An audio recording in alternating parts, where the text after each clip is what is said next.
You know who is a dog, though, as the kids would say? Tyrese Haliburton in the last 3 minutes of a basketball game. Okay, because the NBA got. Yesterday we were talking about what will the ratings be like and so forth, and we won't know until as this plays out because of the size of the markets and the fact that there are not many players that are familiar to the general population. Basketball fans know everybody is. Last night's game did the NBA a world of good. Oh my gosh! Now you've got people going, whoa, wow, Oklahoma, okay. Indiana, which won, I think it was the first 2 games at Cleveland. They won the first 2 games at Madison Square Garden. Now win this game. They won the first game on the road in every single series they've played so far. Yep. Crazy. And the only time they led was on the Haliburton shot. 0.3 seconds they led this entire game. That's it, 0.3. But the Belmont Stakes is tomorrow, okay?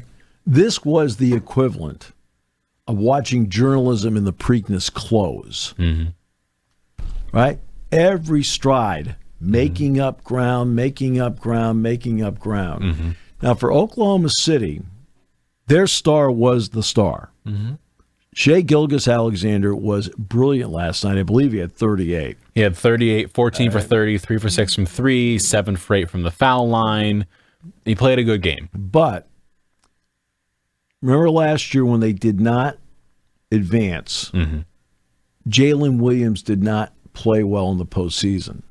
He did not really have a good, neither did Chet Holmgren. Didn't either. Holmgren was good in other areas, but he's only like 2 of 9 from the field. Yeah, they went combined 8 for 28 from the field, 1 for 5 from 3, 6 for 6 from the foul line. They had a combined 10 rebounds and 6 assists, a steal and a block. In the last 5 games, Alex Caruso was 5 of 18 and 3. I felt like last night he was open for a reason because they kept kicking into the corner. And he was open, and you're talking about a guy that during the regular season was a 36% three-point shooter. In his NBA career, he is a 40% three-point shooter. All right, so it's not as if you have to make a bet on some of these things. You're running rotations. Some of your rotations include doubles, and you're going to make a bet on somebody. They made a bet on Caruso last night, and Caruso made the bet pay off for Indiana, okay? Yeah. Because he struggled last. I think he was 1 of 4 and 3. He went 1 for 4. He's 5 of his last 18. Okay, so now you're like, okay, and I think only 1 of his last 7 now in threes. And so they made that bet because, and let's give Indiana credit. We mentioned 120 is the key. They won last night with a 111. When you're playing Oklahoma City, here's the difference between Oklahoma City and the Knicks. The Knicks have what we would refer to as 2 Waldos on the court. And the NBA is exponentially better than college basketball at identifying Waldos. And the coaches identify them. Yeah. College coaches identify them. But the players don't take advantage of it like they do in the NBA. They really take advantage of matchups.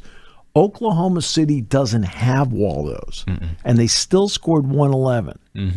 All right? There's nobody out there where you look at Oklahoma City and go, pooh, not a defender, can't play. No, the Oklahoma City has a bunch of defenders can't play. Their problem last night was they weren't shooting well. Even when they were up 11, even when Oklahoma City was up 11, they were at that point shooting 41% from the field for the game. And they were up 11. And Indiana was shooting like 48%. Indiana had, 19 turnovers in the first half. 19 turnovers in the first half. They ended the game with 24. They only turned over 5 times in the second half. That's how they came back. Well, how they came back was they also just stuck around. That was, everyone discussed that going into the Knicks series with the Celtics, back when that was started before injuries, before crazy things happened, is the Knicks' goal is to stay within striking distance. Right. Keep it within 9 to 12 points. Keep it somewhere in there because then all of a sudden, quick three.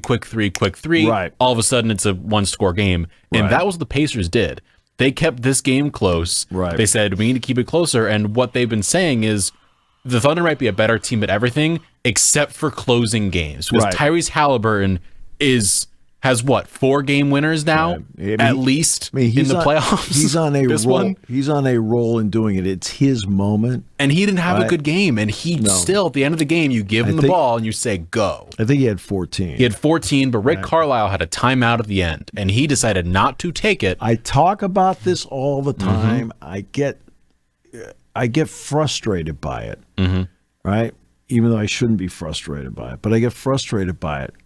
I'm sick and tired of having people say to me about the usage of timeouts at the end of games, all right? Where I sit there and go, look, there are various ways to do this, okay? That game was not a tie game. No. If he misses the shot, Oklahoma City's going to win the game. They win 110-109. Okay? If he misses the shot, even if Indiana gets the rebound, they're not going to have enough time to put a shot back up to win. Okay? And so I'm sitting there, and every single time, they should have called the timeout, should have done this. No. Okay? This is where, let's go back to ESPN. This is where, and I say this with all due respect to Dick Vitale, but Dick Vitale was the primary guy over and over again. You got a timeout. You got to use a timeout. You got to use a timeout. Right? And you sat there the entire time like, there are certain times you use a timeout. Okay? So, for example, okay, I have an inexperienced point guard out there or a relatively inexperienced team. You use a timeout. Because remember, when you use a timeout, what does that allow the opponent to do? To set up their defense. Okay? Now, if I have inexperienced players or an inexperienced playmaker, I'm using timeouts because, look, this is a learning curve. Okay? Once I have a little older team and once I have a more experienced point guard and we practice this enough where I trust him, now, okay, I put them backpedaling and have him orchestrate because it becomes a fire drill out there. I mean, you watch everybody. I don't care if it's Duke or the Lakers. It's a fire drill out there. And Haliburton is a guy that been there, done that, thus you trust him. And so trust is the key word as to whether you use a timeout or not. Do I trust my team more if I have a timeout to draw it up, or do I trust the players on the floor enough to say, hey, look, it's going to be chaotic out there. You'll be able to take advantage of that, right? And they practice it all the time. And that's why I got to call a timeout. Just like I've talked about with analytics. Analytics and sabermetrics believe there's one way to win. There are multiple ways to win, and by the way, analytics is one of them. Yes. You want to know a stat, by the way? There are multiple ways to win at the end of games. One of them happens to be calling a timeout. One of them happens to be not calling a timeout. Would you like to know? So, firstly, on that play, as you said, he doesn't let the defense set up, and Rick Carlisle mentioned after the game, he was like, we got the ball with 8 seconds left. It was a disjointed defense. Haliburton gets the ball on the far side of midcourt, and he cut across the court against Cason Wallace, a second-year player, who, yes, is a great defender, right? But that situation, he was defending Haliburton driving to the basket because what's the easiest shot technically in basketball? It's a layup. So he's like, I'm going to try and stop the layup from him getting there. And if he drives in, maybe he kicks it out for a 3. No one was going to help and trap because they'd been making their threes all game. They were shooting 40-something%. They all stood home. Haliburton then took a wild sidestep and knocked it down. It was an incredible shot. It was great. The Pacers have been down 15 points in 8 games this postseason. And won them. They're 5-3. Yeah, they've won them. It is the most such comebacks in a single postseason in the play-by-play era ever, since 1997. Most ever. Now, 5-3 in games down 15. Now, what does this Bonkers. do? What does this do? It gives you multiple scenarios here. I mean, for Oklahoma City, it's important for them to win the second game at home. They need to go to Gamebridge even. I mean, that's what they need to do.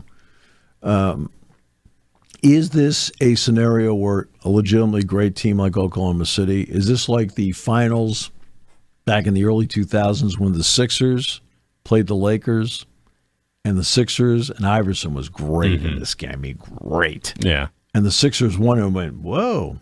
Then the Lakers won the next 4. Mm-hmm. Okay. Or is this now one of those where, you know what, they're fairly evenly matched and we're going to go a long way in this series? And that is what the Thunder. Again, and for the Thunder, here's the issue. Okay, their star played a great game last night. It wasn't one of those where SGA didn't have a great game. I kind of opened the door. No, the problem last night happened to be the others.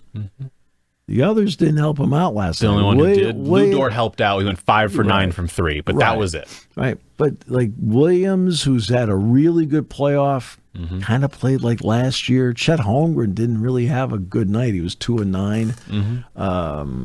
So they're going to need more from other people. Yeah. And they can't just rely on being in the home court to do it.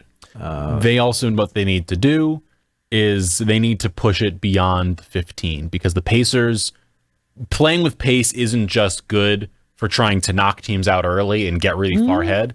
It's good for the Pacers in this case where they can come back at any moment in time. That's what they've shown all playoffs, is they can score and score quickly. They, in this game, were sitting with 3 minutes. They were down, if I'm not mistaken, or with 8 minutes to go, they were down 14. What happens? Obi Toppin hits a 3. Miles Turner makes a banks in a 3. All of a sudden, they're down 8.